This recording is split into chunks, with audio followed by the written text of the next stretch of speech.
Tao Market. At St. Cloud. Wow. Let's go. Let's go inside and see around.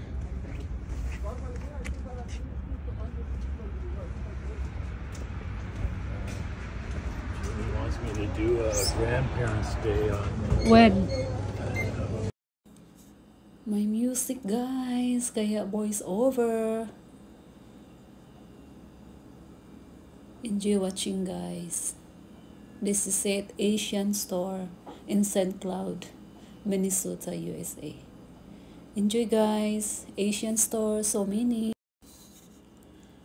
Hello, guys. Ang saya ko, guys, kasi si Habi okay na okay siya sa Asian food. Kaya naman, nandito tayo sa Asian food dito sa St. Cloud.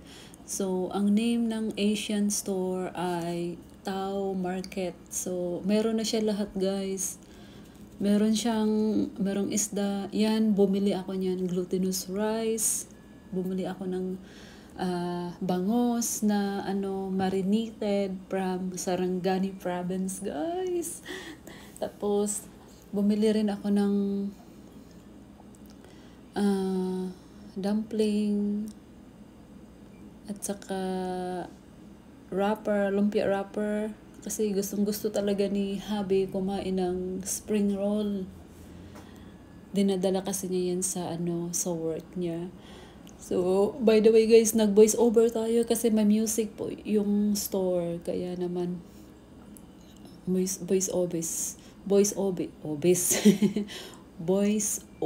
over lang muna tayo. So, pagpasensyahan nyo na, guys. Yan po ang daming product sa Asian store. Bumili ako ng sesame oil, yan hinanap ko dyan. Yung pinakuratsuka, meron na ako, nakabili na ako sa Asian store din, malapit sa tinitirhan namin. So, itong St. Cloud kasi 1 oras biyahe from sa amin to St. Cloud nitong Asian store. So, yun, ang nabili namin dito, guys, is nakabili ako ng miswa. Bumili ulit si Habi ng sweet chili sauce. Nagustuhan niya talaga, guys. Tapos, yan si Habi. Yan, tingin-tingin ako dyan kung meron siyang chili, ano ba yun? Masarap siya eh. From Singapore, yun? Hindi chili sauce. Chili sauce ba? O chili sauce na nagustuhan din ng ex-employer ko from Europe, na hindi ko akalain na magustuhan nila yung chili sauce na yun. So, wala siya dito wala dito. Wala silang stock. Ewan ko kung meron, pero hindi ko man tinanong sa nagbantay ng shop na ito. So, kumpleto sila lahat, guys. Merong spring onion, coriander, may kamunggay sila, guys. Kalamunggay. Yun. At yan, hinahanap ko kasi dito yung sesame seed. Hindi ko siya nahanap. Andun lang pala siya sa taas. Kaya nagtagal tayo dito, guys, sa mga stop na to. Yan, hindi yan pwede eh. Hindi yan siya sesame. So, yun, masaya, guys. Masaya ako. Si Habi, okay lang sa kanya. Kahit na nakabili na ako ng mga noodles sa Asian store din na dito malapit sa amin. Pero nag-close na sila. Kaya bumili ako ng maraming noodles. So, ngayon, dito sa itong Asian store ay 1 oras ang biyahe mula sa amin. So, kapag kailangan ko na naman na mamili ng mga Asian food, guys, so pupunta na lang kami ni Habi dito sa St. Cloud kasi nandito yung Asian store sa St. Cloud. So, yun, meron silang isda, guys, na anong tawag ng isda nun? Gusto ko siyang pritohin. Gusto siyang kainin. Nakalimutan ko. Tawag doon yung isda. Yung bangus nakabili na ako. Pero yung isda, hindi ko siya binili dahil marami kasi guys. Dalawa lang kami ni husband. Hindi ko alam kung magustuhan niya. Yun.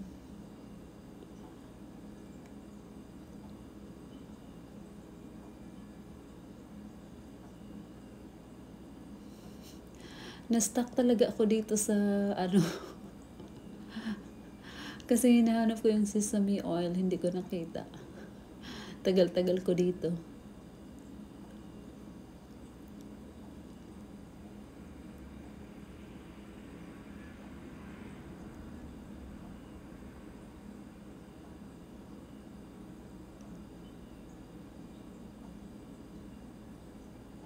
Yan, mga sardinas. Ang dami guys. Nakabili na kasi ako kaya hindi na ako bumili.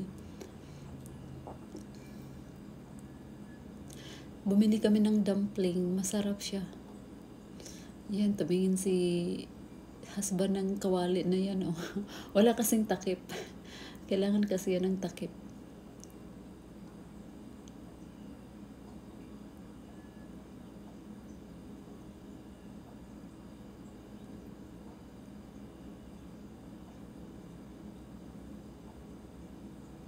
Tapos yan, sa sabaw.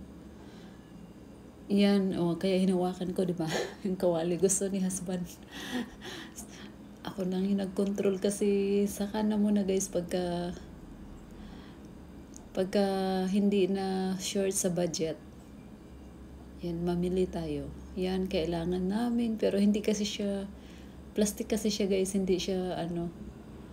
Kaya hindi kami bumili. Bibili na lang ako sa thrift store. Maganda lang siya kasi puti yung kulay. Kaya tinignan namin ni husband.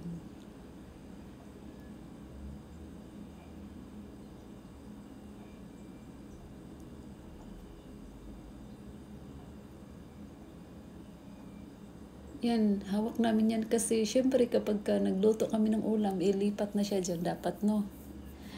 Kasi walang ganyan si hubby guys. Walang bowl na malaki. Mag-isa ba naman sa buhay ng matagal-tagal. Kaya wala talaga siyang mga gamit. So, slowly lang muna guys. Hindi lang muna. Kami lang namang dalawa. Okay lang. Lagay lang yung pinaglutuan sa table. Okay na yan kami namang dalawa. Para wala nang maraming hugasin. Yan, tingin-tingin kami dyan. Oh, nakahanap pala ako dyan ng saging na saba guys. Ang sarap. Na-miss ko na yun eh. Sweet from Philippines.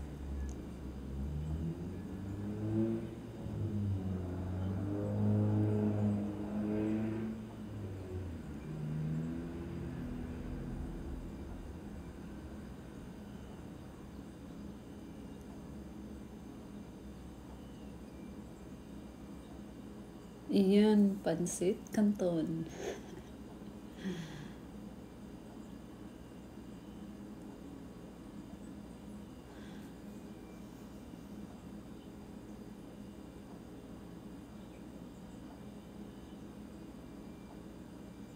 So, tanghon, hindi pala ako nakabili.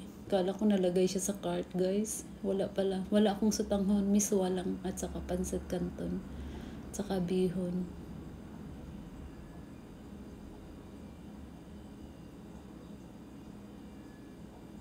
In fairness kay hubby, guys, kumakain talaga siya ba? Kumakain ng miswa, ng pansit. Akala ko ayaw niya. Pero nung nilutuan ko, nasasarapan. Dinadala niya sa work niya.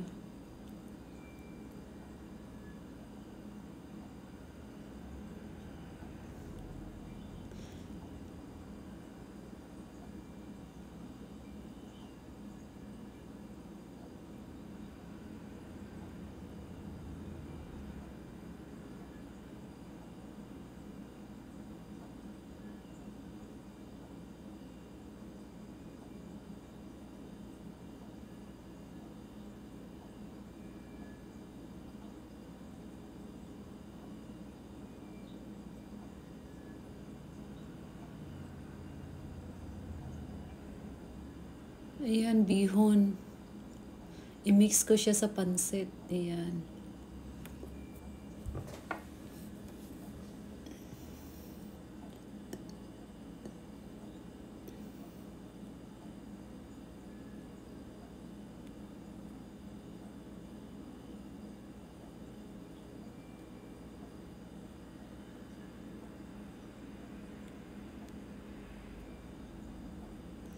Yan, Japsi.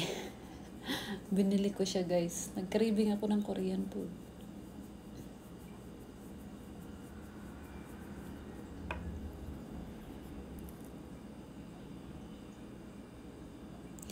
Yan, sa tanghon, guys.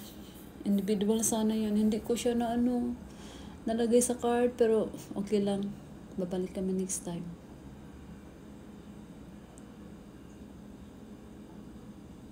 Or kapag may driving si husband, dadaan sa St. Cloud, pag alam naman niya yung way, so kapag dadaan doon, yun, sasama ako kay husband para mamili.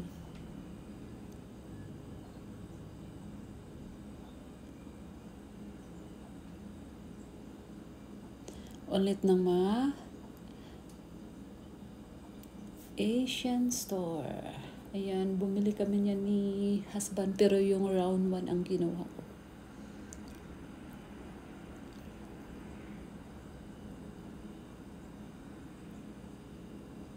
Ayan.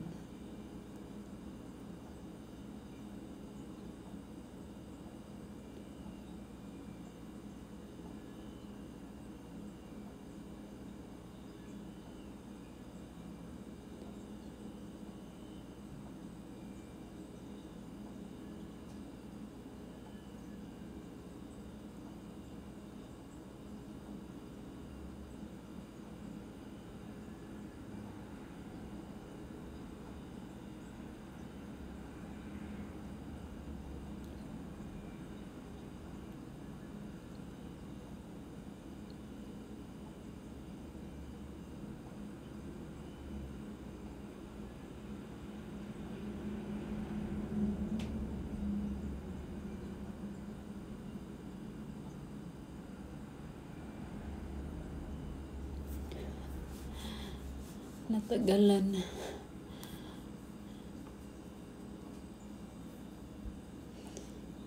Gusto ko sanang kunin lahat, guys. Kaso lang malaking babayaran ni husband. Kaya, yung mga mga nag-crave ako, yun lang kinuha ko.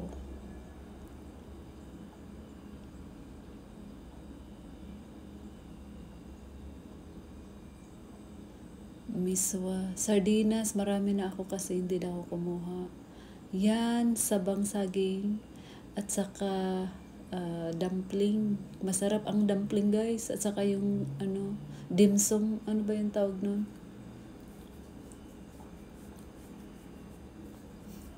Tinawag ko si Habi.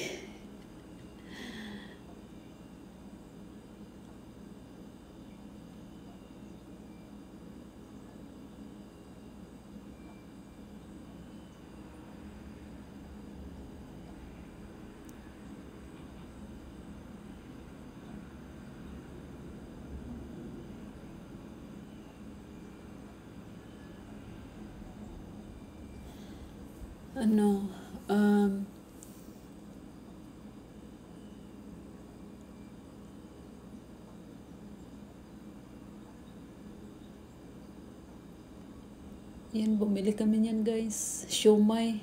Siomai pala, naalala ko na. Siomai at saka dumpling at saka saba na saging.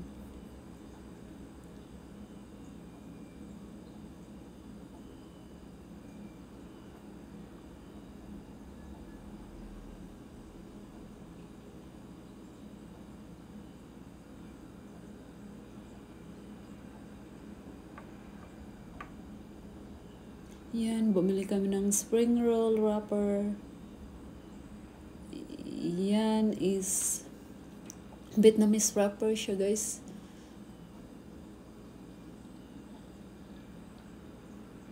Para gawa din ng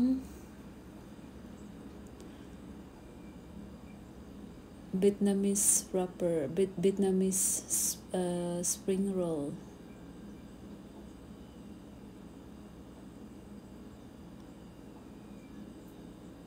Kasi fresh and healthy. Yan, saging na saba. Na-miss ko yan eh. Masarap siya, guys. Masarap yan, sweet. From Philippines talaga siya.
Thank you for watching, guys. Bye for now. See you on my next vlog. Please do subscribe our channel. Bye.